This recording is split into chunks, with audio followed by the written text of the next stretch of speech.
What is going on, guys? Welcome back to the channel. So today I'm going to be doing a Q&A.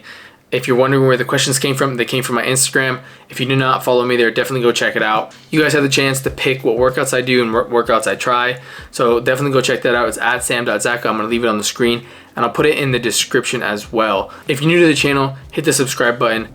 I'm not just going to talk your ears off at this moment, so let's just get into the question. How long have you had a serious workout plan? So I would say I've had a serious workout plan for about 1.5 years now. It started in the beginning of quarantine. Me and my friend picked up running and we just started running 2 miles a day. Then we started like ramping it up. And then I got to about 10 miles and I was like, you know what? We should train for a marathon. I don't know why we're in like, let's just train for a half marathon. We were kind of crazy and we just had like no idea how long quarantine was gonna be, so we're like, might as well. All right, so we ended up purchasing Nick Bear's subscription service where he takes you through full training for marathon training. So that was the first time I had a real structured program. Before that, I kind of just winged it every time I went into the gym. And yes, it was running, but I would say it was the first time I had structure in any type of like programming for working out. After that, once we finished the marathon and we ran it, I started implementing that into the gym and I started writing my own programs. I was a lot more focused in the gym and I noticed that my lifts were so much different when I was and I had them written out. I didn't have anxiety walking around the gym like, oh my gosh, what am I gonna do next? What am I gonna do next? What workout am I gonna do next? And then when I left the gym, I felt more accomplished because I had a workout that I knew I was gonna do beforehand. I went in there, I did it, and then I was able to walk out of the gym knowing I'd finished that workout. Before then, I just would walk out of the gym like, yeah, I had a good lift, but I didn't feel great, you know. So the one thing I would recommend if you are getting into the gym or if you've been in the gym for a while is figure out a structured workout plan. You don't necessarily have to buy one. If you have someone you trust and you want to support them, by all means, you can do that. Or if they're going to train you one-on-one, you can definitely do that as well. But you can always just kind of write out your own workouts, but just make sure you write them out before you go to the gym. How do you film your videos?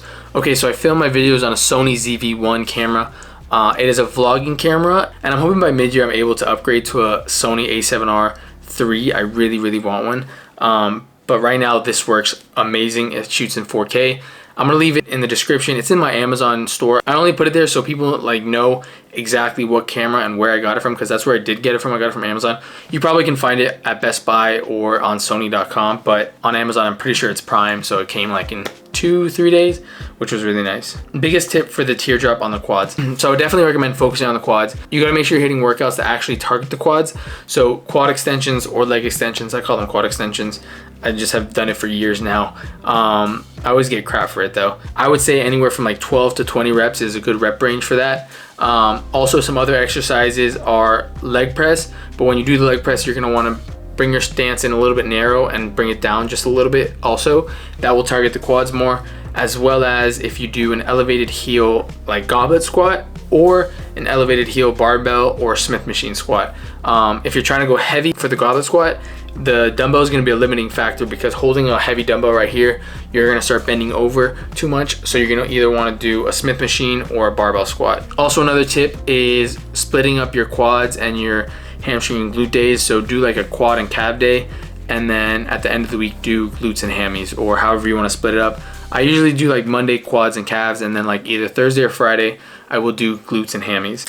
Ever going to do a fan meetup? This is a pretty cool question, because I honestly would have never thought that I would be at the point where I might be able to do something like this. By no means am I one of the biggest fitness people out there or biggest creators out there. That is a goal by the end of the year, but at the same time, it is just cool to see that there are people that appreciate the content and stuff that I'm putting out there. So will I ever do a fan meetup? Yes. Do I know when? No, but whenever I decide, I'll be posting on my Instagram and on YouTube. So definitely stay tuned for that. What's your favorite body part to work? Legs. 100% legs. There's something so satisfying about hitting a hard leg day, and then you just walk out of the gym feeling so accomplished. How many calories do you consume in a day? Okay, so the past month I've been consuming about 3,000 to 3,500 calories, and I wasn't working out. I'm gonna get into that right now, but I am going to be eating at maintenance for the next month or so. Do a little body recomposition. It might be anywhere from 25 to 2,800 calories. But stay tuned for a series coming next week, because Which leads me into my next question, is how I got my concussion, because that was asked so many times on my Instagram. People were DMing me, asking me, and I hadn't answered it yet. It's nothing, it's not a crazy story, it really isn't. It's just I tried filming some videos and one got deleted, and then honestly other times it just did not feel good enough to film and get in front of a camera. So at the beginning of February, I was playing basketball with some of my friends, and I was running backwards and one of my friends was running forward, and I wasn't sure, because since I didn't see him running forward, I didn't know like where he was going, because the play was kind of like moving the other way. I have no idea, but I was moving pretty fast. He was moving pretty fast. He's a tall guy. I'm 5'6". He was like 6'3". So my head just completely like slammed into his body. My head hurt for like 20 to 30 seconds after the fact, but like it was just like one of those normal things, like, oh, my head just got hit. So I didn't think much of it. I played the rest of the time. So I played for like another hour and a half. The rest of the day I was fine. At night I had a little bit of a headache, but I was like, I must be dehydrated because I didn't drink that much water that day. And then I woke up the next morning with a little bit of a headache and a little bit of blurred vision. So I was like, fuck. And then I was trying my best to prove to myself that I didn't have a concussion. So I was trying to do some of those concussion tests that they make you do, where you like kind of have to stay balanced or keep your eyes closed and then see if you like sway, and like stand on one foot, see if you sway with your eyes closed. I knew it was bad when I started swaying with my eyes closed and I had both feet on the ground. Like I was thinking, okay, maybe it's just in my head. But after a while, I was like, this can't just be in my head, because like I just felt dizzy as I closed my eyes. So I knew that it was a problem, and I knew that I had a concussion because I was a little bit more aggressive, in the sense of like I was just mad. Like I was just mad at the situation, and I was mad at him. And really, it wasn't his fault and it wasn't my fault. Like it was kind of just like a freak accident in a sense. They do say that aggression is kind of one of the symptoms, as well as being very fatigued. And I was able to sleep basically the whole day and then go to bed that night and sleep all through the night. So I knew that I did have something, and then I got myself checked out and they did tell me I had a concussion. So that's how I got the concussion. And then so that kept me out of the gym for about a week and a half. And then I started going back to the gym, and I started doing a little bit of cardio, because they say there's a way to get back into the gym after concussion, or just back into workouts, and that is by walking. And then if you feel nothing, then increase the intensity, and then increase the intensity after that if you still feel nothing. And then once you're almost at like full effort in a workout and you feel absolutely nothing, then you're good to go. Like you're back on track, you're fine. I was getting there. Like I was feeling good. I was walking on the treadmill, felt great. Then I started doing some sprints, felt great. And then I went out one Friday night. Probably was not the best idea, because I was 2 weeks out from the concussion, but they told me that if I'm feeling good, I can start adding things back into my life. Like I don't have to like limit myself. After that night, I ended up getting a sinus infection. So it had nothing to do with the concussion. And I don't even know if it was from when I went out or what happened. And that Monday through Thursday, I felt absolutely terrible. The pressure that I had in my sinuses, it gave me a headache, and I just didn't want to do anything, like absolutely anything. I wanted to just lay in bed. So for 3 weeks, I was basically like laying in bed. I didn't go to the gym that third week because of the sinus infection. The fourth week came around, and I thought I felt a lot better. I was like, okay, I feel good. I'm like 90% better. I went to the gym that night. After when I came back from the gym, I felt pretty bad. Again, the pressure in my sinuses, and I had a little bit of a sore throat. And I was like, okay, I can't do this anymore. So the next day I went to the doctors, and they gave me 2 antibiotic shots, not in the arms, in both ass cheeks. Thank goodness they did, though, because as the nurse was walking in, I was lifting my sleeve, and she's like, you're not gonna want it there. It's gonna hurt really bad. She's like, you're not gonna be able to move your arm. And I was like, okay. She's like, drop your pants. And I was like, okay. As soon as she gave me that first antibiotic shot, the pain that I felt, and I was like, you're right. Thank goodness that I did not get this in my arm. The next day, though, I did feel a lot better, and then they put me on antibiotics for 5 days. Today is actually the last day that I took antibiotics. So I'm feeling good. I went to the gym today. It seems like I'm okay, so I'm gonna start going back to the gym, and I'm gonna start getting my videos out and things like that. But yeah, that is why I was out of the gym for about a month, because today is exactly a month since I got the concussion, and today is exactly a month that I was out of the gym. During that time, I'm not even gonna lie, I was eating way too much, a lot of sugar. I was making sure I got my protein in, but at the same time, I don't think I was hitting my protein goal. I was getting very close to it. That was definitely an issue. And my body, you can definitely see the difference in my body from the day before I got my concussion to now. And you guys will see all of that. I'm going to be doing a full video on it for the first video of the series, and that is going to be coming out next week. And yeah, it's kind of crazy to see how much of a difference your body can look in a month, but I'm not going to let it affect me. I'm going to just get back in the gym, and I'm just going to get back to where I was and get better. That's the goal, to look better than I did a month ago. I just rambled on for that question. That was a very long question. All right, but that perfectly brings me into the next question, is how you feel, bro, mentally and all. Okay, so today was the first time I felt like very excited, because I have so much content that I have planned and things I want to get out for you guys that I'm going to be able to start doing that. I have a event coming up this weekend for Stick. We're going to be at a huge event in Miami. I'm really excited about that. And I'm just feeling better. Like during that 2 weeks of the sinus infection, I actually felt terrible. I did not want to do anything. My mom and sisters would be like, do you want to do this with us? And I just didn't, like, I didn't want to move. So I was in my bed majority of the days, and I was just literally going back from my bed to the kitchen. During that time, my mental state was like, it took a hit, because working out is something that I've done for years now. And the last time that I took that long off from the gym was freshman year of college. That was probably the worst I ever felt mentally, in the sense that I wasn't happy with the way my body looked. I wasn't confident. I was just honestly, in the sense, kind of depressed.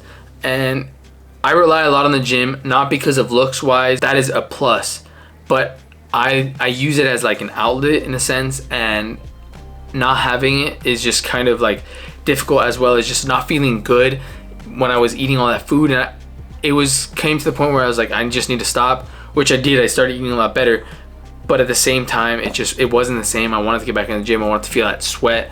I wanted to just go like absolutely kill a workout.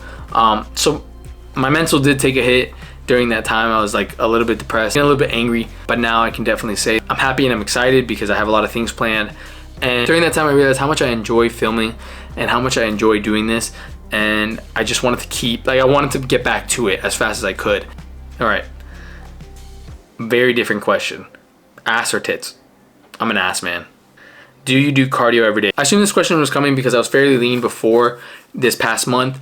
And was I doing cardio every day during that time? No. I think I did cardio maybe like once every 2 weeks.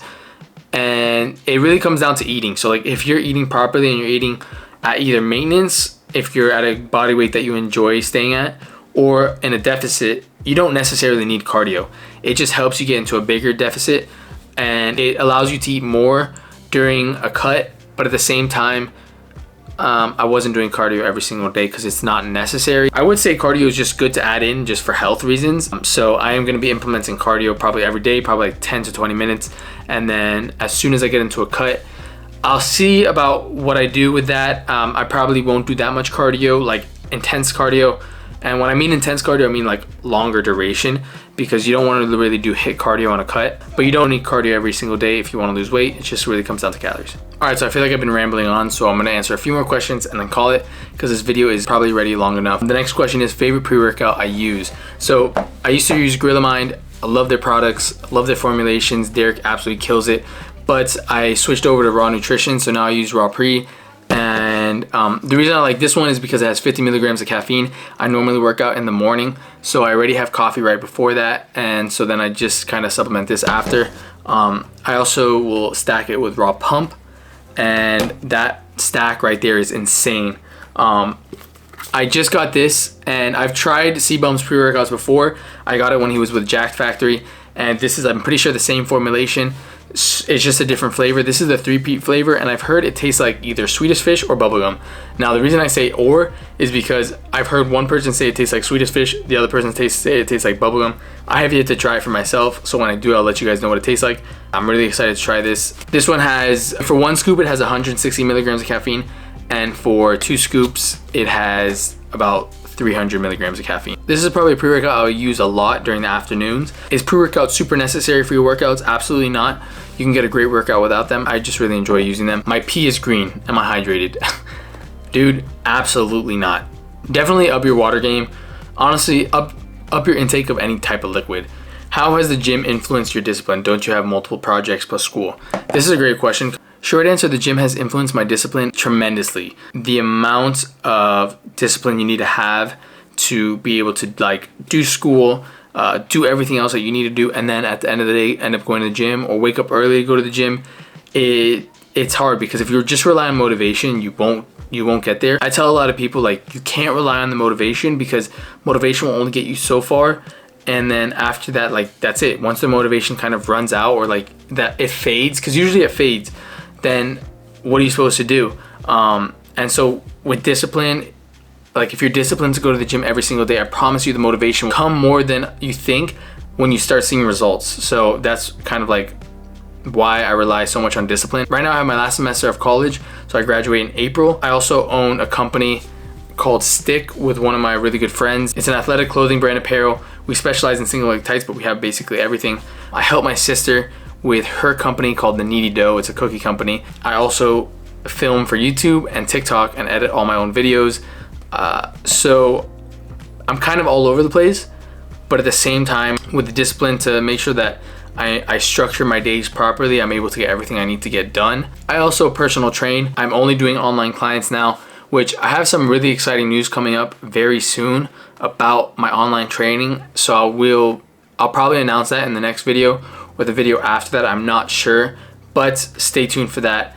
But yeah, so you got to make sure that you're disciplined throughout your days. It's hard to balance those things with also having a social life, but at the same time, you can do it. You just have to make sure that your days are structured and you're prioritizing things that need to be prioritized. And then you also have to remember that you have to give time for yourself as well. So make sure that there's a day or like a couple of hours in the week at least that you're giving to yourself, where you just either do nothing or something that you really, really enjoy. Right now I'm watching Peaky Blinders. The new season just came out. It doesn't come out on Netflix yet, but I'm rewatching the old season. So if you haven't watched Peaky Blinders, definitely go check it out because that is the best show on Netflix. Last question.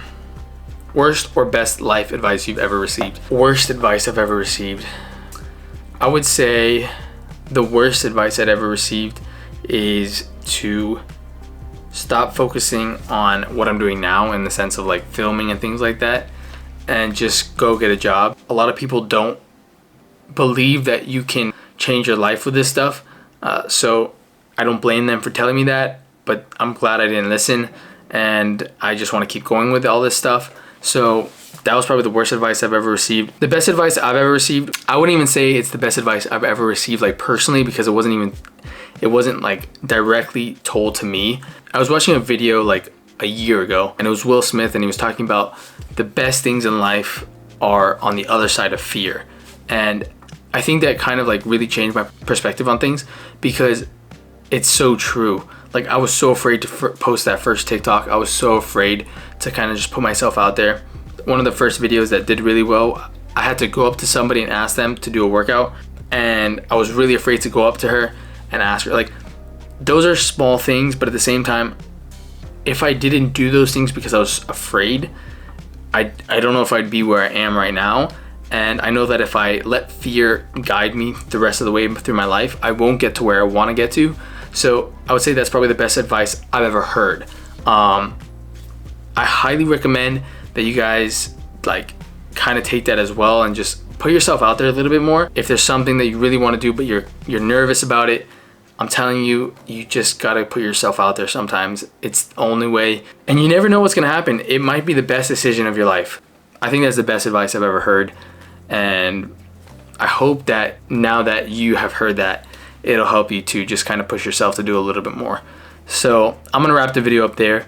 Thank you guys for watching if you made it this far. If you haven't already, hit the subscribe button. Stay tuned for the videos to come and that series that I'm gonna be doing on my body recomposition. I'm really excited for all the stuff that I have coming out. And yeah, so I hope you guys are having a great day whenever you're watching this, and I'll see you guys in the next one.